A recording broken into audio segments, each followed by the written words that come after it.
सच बताएं, हम अपने लिए नहीं कर रहे हैं, हम केवल आपके लिए कर रहे हैं कि आपकी बेटी साक्षी ना हो जाए। हम इसलिए कर रहे हैं कि अब हमारे मंदिरों पर सोमनाथ जैसा कभी दोबारा हमला ना हो। हम इसलिए कर रहे हैं कि तुम्हारे बच्चे, तुम्हारे जीते जी उन माँ बाप से पूछना जिनके बच्चे घर छोड़कर दूसरे मजहब में चले गए, जिनकी बेटियां घर से भाग गईं, कश्मीरी पंडितों को भगा दिया। यहीं दिल्ली में यमुना के पास पाकिस्तानी हिंदू हैं शरणार्थी, उनको रहने के लिए निवास नहीं है, लाइट नहीं है। उनके पास जब जाओ और पूछो कि वहां पाकिस्तान में क्या हाल था, उनकी बेटियों को, छोटी छोटी बच्चियों को उठा लिया गया, 13-13 साल की बच्ची को उठा ले गए। और हम नहीं चाहते कि हमारे भारत में तुम लोगों की बेटियों के साथ ऐसा हो। सिर्फ हिंदुत्व की बात और सनातन की बात हम इसलिए बोलते हैं। क्षमा करना, जो पुलिस में भी है उनके ऊपर भी कितने हमले कहां कहां नहीं हुए, बंगाल में। हम नहीं चाहते कि लौटकर हमारे राष्ट्र के इन सिपाहियों के ऊपर कोई उंगली उठाए।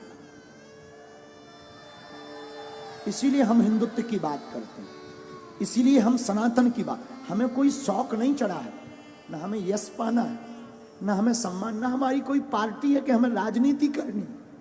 हमें कौन सी राजनीति करनी? हम तो तुम्हारे लिए बोल रहे, तुम्हारी आने वाली पीढ़ी के लिए बोल रहे, तुम्हारे लिए जी रहे। वरना हमारा दरबार अच्छा खासा चल रहा है, दरबार में कोई कमी नहीं। हम तो प्रोफेशनली लाइफ जी लेंगे, ज्यादा परेशान होंगे, प्रोफेशनली लाइफ जी लेंगे, अपना दरबार लगाएंगे, बस अपने आराम से रहेंगे, न लेने माधव का न देना माधव का। लेकिन क्या इससे राष्ट्र का भला होगा? नहीं होगा। हम तुम्हारे लिए जी रहे हैं। इस वीडियो को जरूर तुमसे प्रार्थना है कि तुम्हारे अंदर अगर जमीर है, जागो। हम ये नहीं कहते तुम सपोर्ट करो हमारा, तुम्हें जहां जो करना वो करो, लेकिन हां, बात जब सनातन की आ जाए तो प्लीज चुप मत बैठना।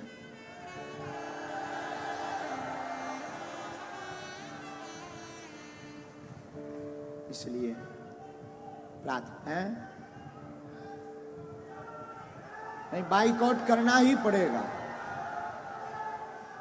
बिना उसके काम भी नहीं चलेगा। जो ऐसा चलाए और जो ऐसा करे उसको देखना, उसके पंडालों में जाना बंद कर दिया जाए।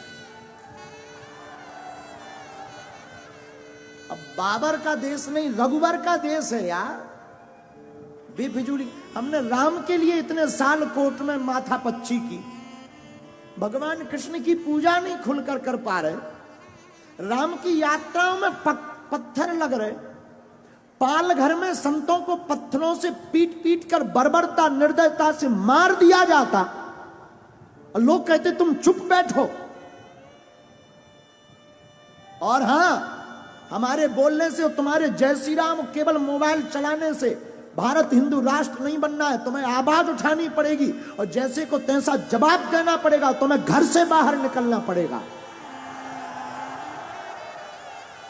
क्योंकि हम कोई राजनेता नहीं है कि तुमने ताली पीटी और वोट दिया हम चले गए।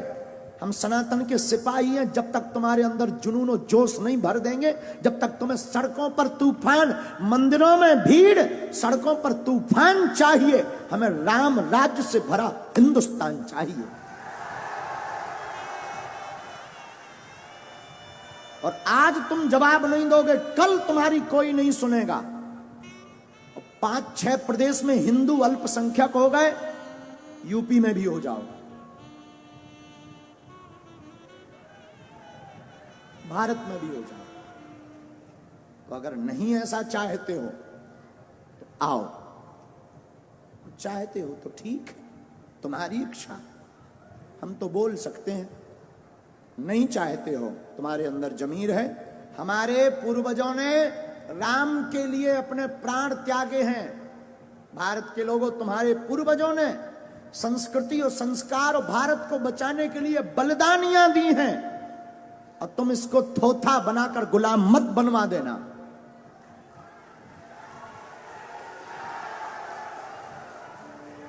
दूसरी बात, भारत में 80% सनातन हिंदू रहता है, 20% अन्य मजहब के, और 20% जब अन्य मजहब के हैं, तुम्हारा ये हाल है कि तुम अपनी बात नहीं बोल पा रहे।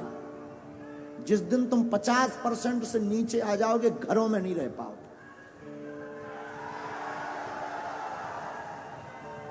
और कोई भड़काऊ बात नहीं है, बहुत ही जगाने वाली बात हो। इसके बाद अगर किसी को बुरा लगे तो क्षमा करना। हम तो देखो जगाने आए हैं, जगाने की बात करेंगे। बोलो जय सिया राम। तो कौन कौन तैयार है ऐसे लोगों को जवाब देने के लिए? ऐसी खबर जो भी चला रहा है, कौन कौन जवाब देगा आज ही? पक्का? पक्का? चलो देखते हैं।